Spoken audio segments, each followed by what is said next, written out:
So I was talking about cycling in Copenhagen. I think my key message was it's not about the bike.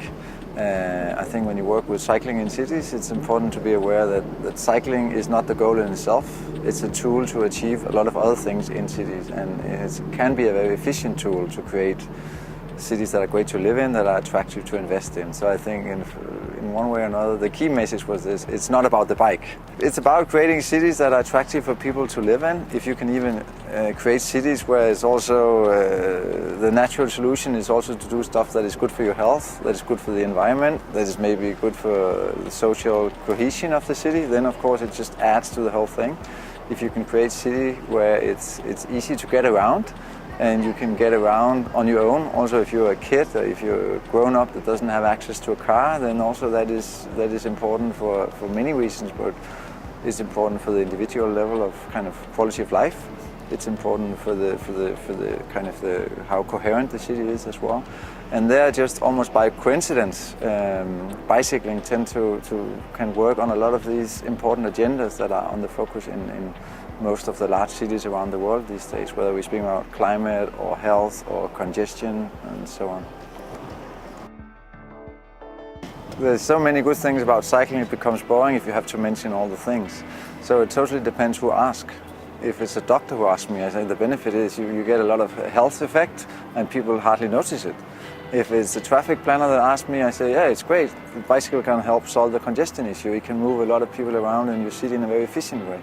If it's somebody working with how do we create a more equal society, I can say, yeah, but cycling is great. You have people out in the street, they see each other and meet different kind of people. If I speak with a teacher, I can tell them, I'm sorry, but actually there's a lot of research that shows that kids that walk or cycle to school, in the morning they learn more. So my answer will depend on who asks me. I think in general what you learn when you work with cycling or with walking or whatever is that people are pretty rational. When they get up in the morning and have to choose, so how do I want to go to work or how do I want to bring my kid to the school, they choose what works best for them. And if cycling is dangerous, takes a long time, then very few people will choose cycling. Whereas if you live in a city where cycling is the most easy, most convenient way of getting from A to B, and then a lot of people will choose to go on a bicycle. So I think the task when you work with cycling is to create cities where for a lot of people, a lot of trips, cycling is the most easy, most convenient way of traveling in that city. Then a lot of people will choose it. I think when you work with cycling in cities, it's important to be able to document why is this a good idea. And that means, for example, documenting the cost-benefit result of investing in cycling compared to other traffic projects. It means being able to document the health effects. So being able to document the effects is very important for that dialogue with different stakeholders. If a city wants more people to cycle, I think the experience from Copenhagen and also the research I've seen and the work I've done in other cities is that, again, you have to see cycling as a normal thing. You have to construct a city where the quality when you cycle is good. It feels safe, it is safe, and it's fast and it's easy to cycle. So that means in many cities to work with, for example, separated cycle tracks. It means creating shortcuts for cycling, whether it is expensive shortcuts such as building bridges across big roads or a harbor or whatever for cycling and walking, or if it's just making streets that's only one way for cars, two way for bicycles, or if it's working with the traffic signals. You can do that in many ways. Also, it seems dependent a little bit from where you are in the world, but this is about also working kind of on the cultural aspect of cycling.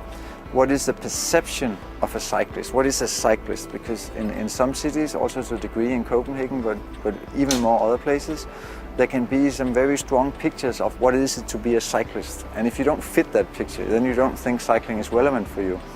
So this is about also working on the kind of cultural side of things and kind of in the pictures you use, the stories you tell, the way you speak about cycling to illustrate this is no big deal. This is for normal people. It's not just for middle-aged men in funny clothes or angry young people in black clothes or lovers of adventure sport.